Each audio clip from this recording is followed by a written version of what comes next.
Was having lunch with a longtime friend of mine yesterday, and he said something that was profound. You're gonna love it. Stick around.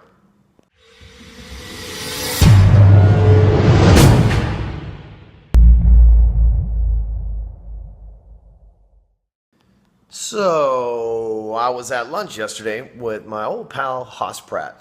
Now I've known Hoss since back in the day when we were doing actual real estate and mortgage transactions, right? Long before the whole info marketing thing and consulting, coaching, whatever the hell you want to call it, that we do now.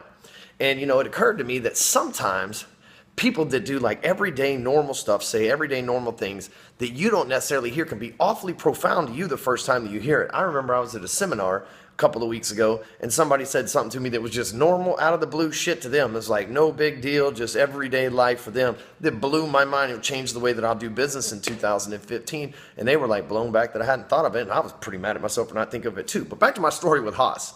We're sitting there and we're talking about Hoss's event that he just had.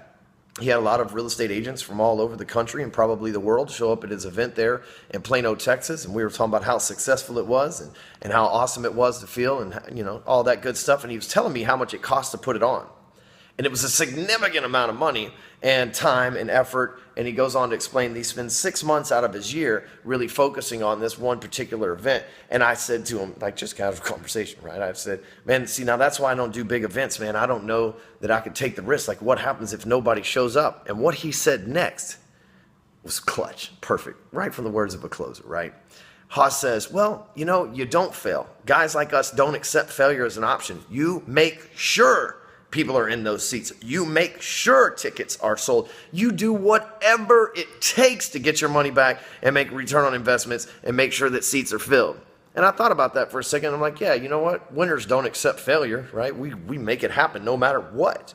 And so I started thinking about this, the perspective of people in general. So that's what separates winners from average people. Average people are willing to accept failure and move on and try something else, whereas a winner will not accept failure, and he will do everything that he needs to possibly do, or she, whatever in your case, if you don't have a penis and you're watching this, she needs to do in her case as well, or he, to make shit happen and make sure that you don't lose, whether it's training 6 months and planning ahead is just like training for 6 months for an athletic event. It's no different.